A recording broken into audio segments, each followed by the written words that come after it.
Abusian for me chache munyina emma munyina akwa abasoro kwa abusia ene chama wontumi ekopie mu ewo Accra High Court on the 2 charges ye de abono se wakotu sikakoko abra na ni kwan emfata se obetuo ena second yesi wabubu nua agufama na one ho akwanya sa charges wo nti anere chama wontumi ekopie mu Accra High Court. Na de na si wo Accra High Court ene sa 2 charges we ne de court atena se ajeje se chama wontumi eye non guilty enti anam so ama yesiki chama wontumi 15 million Ghana cedi bail. Na chama wontumi nsa kan sa 15 million Ghana cedi bail ni wiye no yenyina ne nkenim se asem no akona wiye na so bra panyini entene sakura because entia yatene sesi ni se sesi ameno kasei yedi chama wontumi ko another court efro criminal court ehon nsoro cases ahodo miensa bi ewo ho a yedi ato chama wontumi so entimaso se yenyina yenko dinchechiremu emfa asema nkasa ekoso ene ewo chama wontumi me kanchiro se charges mieni na enam no so edene court ene no wanya ho bail achire na nka okofie no ena yasan pagya na dren court fufuro se o another 3 charges bi won so a onko no nkoyi ne ho ano yenko ne nkonko tie nkyerɛkyerɛ mu ne ye ba yasan ato so ha Ras Media GH subscribe na be kan busuan ko no nko amabra kon ampofo ne wo kyerɛ mu a Asante original chairman de ma NPP amanyoku no wura Bernard Antwi boss akonchema wontumi nasem no a enra de ko pie mu ewo police headquarters no ene de wo kyerɛ mu a womo awuratiko adina kwa kopie court edemo na ama akwa abai afa mejusu court dan ho na wo de abai na ya hwe na TV so Facebook so na ahwa yire papa so police for fully armed enye ize kura ne kura ne sesesi afa ne kura ne se me no kase ya dia chairman Bernard Antwi boss yako eke chama wontumi yamani bill 15 million Ghana cedis 15 million amatobo if we say 5 million 15 million you are talking about 150 billion cedis asem na wokan ofenwa wasem na making 15 million Ghana cedis and I je amache ma wontumi no fa ese sika ne keke mplan ke beka se o chama wontumi de se nkobenya se sika no na eja odi atua ofa ehu obeka se no do wa no eya se nkofo penya opportunity 15 million Ghana cedis no court ne se onfa echiginafo miensa enyina nachi echiginafo miensa odi gina nachi ese se mu mienu ogwadwapade a ne bo no esom 15 million Ghana cedis no edwapade no fa nya ka ena enye mpade of a landed property into a giant any asase ese ne bo no esum 15 million Ghana cedis nipa mienu enu echi me no kase court ne say bosumi bia ede edikan edwade edikan ene edwade twato bia chama wontumi fa na ho nkɔkyerɛ investigator no the investigator no nkoto enwoma mfa nto ho da chama wontumi bebe bia ebere na ode baaye no da na ode baaye no ontwero omo date on sign it chama wontumi so on sign pepepe court ne say obeji sa record na hwem na se chama wontumi tum dia ene court ne wasem na ada chama webe sa chama wontumi so oyare ye afa ene the court ne say on fa ne ho on dodo ni say kona ko report afa nye no nko a court ne say ene ode tabo ato chama wontumi so ensuo so ontimi mfa so odi tukwan ko ba bia ewiem sa lo premu otena edi atwa yemai hu so okọ South Africa okotogo okọ hifa court ne say da bida mo tukwan fa wiem otena ka mu kura di atwa togo nso aka say court ne say da bi enti odi tabo ato ne so say ma won tukwan ko be bia ontena Ghana heya ene kuma senkran ono no abepo ye mantem onya adencheche wo krom hasa enu ati court say me passport ne ko di betukwan say your passport ba ko pa on fa meto registry ha say your passport ne nsa eye nan a on fa meto registry ha nti passport bi o wo bia no court no say on family registry o enu achi enipa na e ba best stand surety e dia ma chairman wontumi ni court say omo fa omo Ghana card wo munye photocopy entry omo ji wachi omo number wachire na omo sign no signature na omo family court o enu achi ba bia omo te omo GPS address a e di adanse say we Angel House Osha Ayakwetema GPS ye 2437 for one omunye ni nyina kama mfa mu nkrata so e ba beto port until such a man to me even be all these bill conditions no offer any ompie na ye nim so fa ye wie be sema aduonu ekwabiasa ba konye ye hu ya ne say a lawyer for ni insifom me di mania rere mo bi se this offer me no kasa se asan chiche ma wunti on a different case. To see a man can say a real a baku, Yasanchi, my own king, yet didn't quite another quarter of her, and also yet just say, cannot no forest, no, yes, my own king go to a form of good or what, it's Yamara, and it's Yasanchi, I didn't see quarter for a quarter for adequate for Frasan Pacobono. And Ama, there be Bebreba working nachi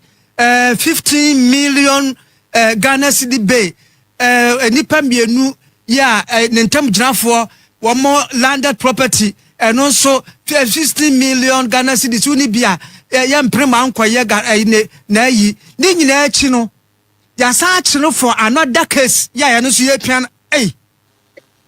Enfin, Sabe Pesedia Mecan, Sabe Pemenoka say, Oberhabonti and some shop for police for Buga and Yasam get to a court to them or Najat and of course in a way another day. Hey, oh, by Chayana. Court CID Forces and Tadia, both the Forces and Tadia, the corridor, court them why I was in a way and we really dear Wapa, meeting ya confirm it, may confirm more, enter 102.9 and say, Yasan Atichema Wontumi concerning cannot numeri forest. Cannot numeri forest. Now, I say, I be report to them, the charges paying, and I had one. The first case, charges Mako Ensia, which you know, on one case, chairman entry, both Yako Chema Wontumi, Nadia, and son, 1 2 me and 15 minister or no, and a share and son, senior party and Nepaso, and go to from a good year. And just on one case, I'm going to go to on my new family, and go to from a good year. And a quantum mining company, and Ankatangata, one a co-director and co-shareholder, and so on the query, a Mako, and this sounds of one a director, as I shareholder, the Aponta mine and the other country, my own to me what year. Now I in here, and a branch be I am friend of Kwame entry, or also the query, a back, okay. Only yes, you have been ordering one camera, but on the air and I but of a bit now confirm, I say, Chema Uchi, or meeting the bill conditions, but I was to back what's in it, as I actually and the Napa a different quarter, and no high court, a criminal court one of a confirm, say a criminal court one, and no in relation to Tano Numeri Forester who go to a former video. Therefore, and my men found Siana Moon, Namen Coshen also, the best in the Tidis and Sana, the best sorry, the better from the Amedeba and Sana. Yeah, sorry. I'm out there, Judy, what a Baba and Sana. Hey, well, just when you first 2 troubles, one God. Hey. So why I know some Katana, my brako cancer. Na me bi usa na me bisa se police fo nyina court on buy. Ai, wo nyina court. What na as what's about Facebook fo no. Ba what's na ma no siye no. No mo ka say bia first one na okeka no antina kofo aye bi so pepra was say who say man no dey. Obi che say enkofo kra suma na ansa na ma no besi o ka say no kra de sabi we no kwa onye na tufo boare fura no kra afa ne asan ache no nti we no kra won so bu nwie bail condition no kra o meeting nwie when your friends wo enipa diamia ordeal ba ku nie afi biesa ya no kwa kompe koy wa na mesra wadaro ma yemmo UDS for na baso sabi atifi mantem mo BBC na ebone a said ya yire ye ho kan no ye nyire ye ho na wensu ye nka Maya dear, Mate, so when Yankpala campus on my Mate Savannah, yes, school na first Savannah, naririgu na fansusu si nice university moya de jeje uransi ase aka na ni ko de bagina ni pa moya de papa omo kana ni Africa bi se World Cup moya de World Cup no omkwaje no anya fichire Brazil for na ukọ esa Paulista University no a ukọ Brazil memo a it is Legon Premier University enye ize what chese a whole department board nkoa wa hwe na UDS for na ya de enti president da hol ma ye beka President Mahama what time chema wontumi me as we have to be blunt President Mahama ayubi a what time chema wontumi na wabola to hoda dada Ebra President Mahama beye vice president obey president no na wotu ni see chema wontumi so that time no pretty campaign friend hands-on mining kwaku hands-on mining President Mahama ete tax force anti-galamsey tax force mo mo se chema wontumi excavators e da se bi kwa court or takrade mo wini na anya saa ene wasan aba numri forest kwa kunifa ne wo atano numri forest o samra boy e ho de se chema wontumi no wo ye galamsey yeah okay ye fa de se e ye dokre se e ho no ye galamsey mpacho tano numri forest no e se wo manganem e ba kupe me pacho ye kwa oboase a na adanse enkle wo nyina no na efia yetu no e ho ye tano numri forest ana me pacho to Mahama krombole bambo a ye galamsey no e ho ye tano numri forest me pacho esi akwa osino anyinam akrofu ene doma ene yape ene ne kaka ho nyina damango elembele ho nyina yetu no me pacho ho nyina ye tano takrade de railway line no a omo tu ase nyina ase railway line no wuti fa bicycle fa so bebu na ebu agudu da okay ebu agum kwaku ho nyina ye tano numri forest ana because say musi wobi na eye kronfo wo area na wo chikrofo na wo wiawia nkofo ne ma kronfo e machi na hyedem atupulum muni na hyedem ho da bia so ewia nkofo ne ma me ka say ye wokofo dua no na kronfo gang bi ho mu wiawia ne ma emomo eko repeat doctor bi yire wo doctors bangere ho ewo two streams kwan so enna ema police fo ni breye 31st night bi ene ye chi omu nyina ye chi omu no na ye group of artisans omo ye carpenter fo ene omo twa sa glass yin nyina ene ma kabu no mudo mu tools no ebokro no ye chi omu wie ejeli omu wie ya pe menya sure say ya tekro no bi ekofo dia nti anka chema wontumi efi 2022 oja mining related aibi ana sanka galamsey nyina jai da binya ho kwakwa kwachire wo ne ataka se enko banansi ye nanu ya ndc ba ba mo no ko so be e wose enka for the past 6 months die e kere galamsey koso Ghana mewa galamsey ekoso unprecedented never seen the history of Ghana before say ye galamsey broad daylight kwaku ye call adansa krufum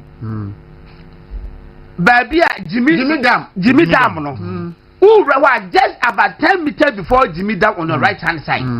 Ufri boase ba. Ufri boase kwa. Utredi ane de na wo Jimmy Dam. Say Jimmy Dam no. I left ba be nkum say. We ni nifa so say. E so bi da ho. Omo ekofa iron sheet. Enchanse. Brand new budget. E ho se ni a o si dan. Budget ho se de obesi dan no. Magalam say. High tech. Uzo mo be ye big project a ye bon chance ni head ji ho no. Enti o ma ye kono no mo bon chance no ye ba no mo ye wie. Enti o budget ho sa no mo shemu hutu. High tech. Ye dru oboase. Ye dru oboase a ye ko. Bra ha be bu me. Da be oboase ye ko to wache ye gina wache no ho na meni dawro gina ho ayeto no na police fo ene galamsey fo nya ye gina ho ma yeto wache no ya omo kaka ye behia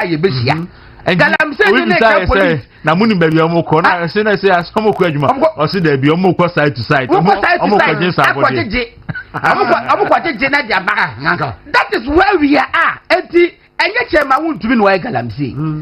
so enipa bia see na the Nyamia says we are living under his grace anya sa enka obi bia enka na obetima nya akokuduro say wo bo chema wuntumi kwa du say chema wuntumi na galamsey no e kese ka sase pa na kokusim because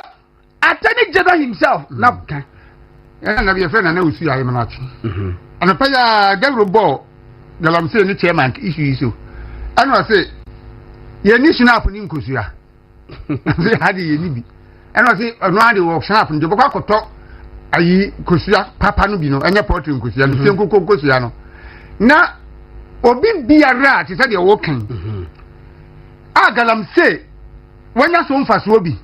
ebi ya nyo na koye obi akoye galamsey na mananya galamsey no sisi kabi ana ne party are benefiting from galamsey no ana utete galamsey no bi na ko nsi omo ka nyame twie so afo ni nyina e no babu so afo nyina sa wo se dia no yantimi ono aba ma yen because I didn't know mo ye nyama bi a mo ma ne ye glaring say e ye tan hu na mo tan nipa no ma ti nipa no be 3 months 4 months ni galamsey no koso kwaku ya no bi sa galamsey asem bi ara ba ko fa ai pepa cho so far yokofo achiche ma wuntumi at the 15 million at that 23 to the best of my knowledge police for atomusa friend at least 3 times CID wow on 3 occasions you na kwaku ya match ma wuntumi bail it is okay bill is all 4 it is at least 4 different bail conditions nti na ye de ne enra ye koye edipa mienu na ye de ne court ni ebesi ni say yenya ebo no kwadu wie no ka san ma ne bill yes and this and that so no was satisfied different bail conditions but me have to say asem free police station na eko court wia na court man bail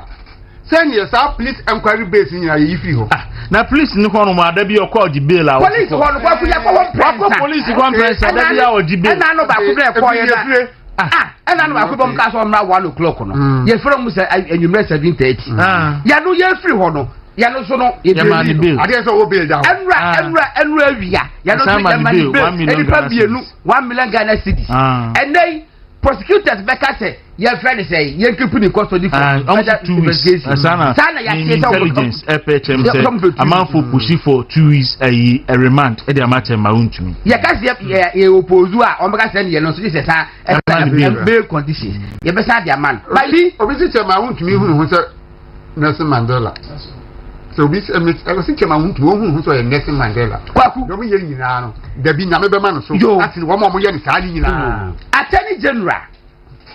etima trokrata semra mekenkan duwa e dia akoma yokufo say enipa mienu omunyina ye NDC for national organizer Joseph Yamin Abanga Abdullahi national vice chairman MDC omo say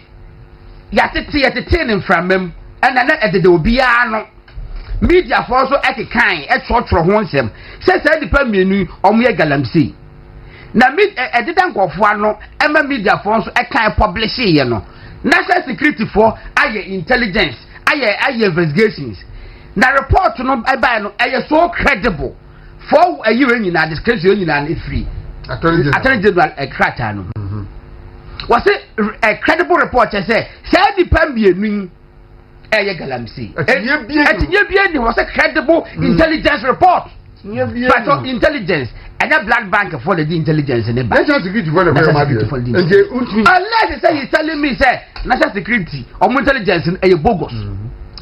If one my order July October money win. Every year busawa wanka wazembo. Every year frefia de say wada ya press mahama akobo data kese say afraid ye beka galamse ho asem. Senka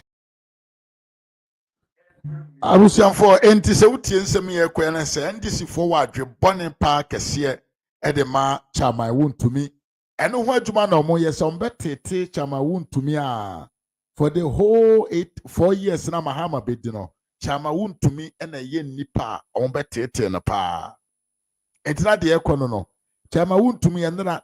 ye man bill 1 million ena ya no pa ye man another bill 15 million Ghana cedis. When we say all coffee, you see there be on some criminal court 1 ewa kra na yen some fat charges from Kobono. Abusia the ekosunye. Na we na ye ka na enkrofo bi no amoso mu MPP for say any kwan say MPP for ye protest. deɛ ɛkɔ so wɔ ɔman no mu no ɛyɛ sɛbio ahomote ɛsan so ɛyɛ awerɛhoɔ abusuafoɔ mede mo bɛsi a meda mo nyinaa ase ne mo brɛ maame da na apia mekyia yie pa Jennifer edu mekyia wo ɛna na kwadwo fosu hene nso mekyia wo yie pa meda mo nyinaa ase mɔmɔden na kreke subscription button no so sɛ wonya subscribe o ya na fa wo nsa esi adoma no so sɛ de bɛyɛ mede video tuma wo nso no wobɛnya nkaebɔ na waba na me no nyina che video na fa makra mo nyina until we meet again adios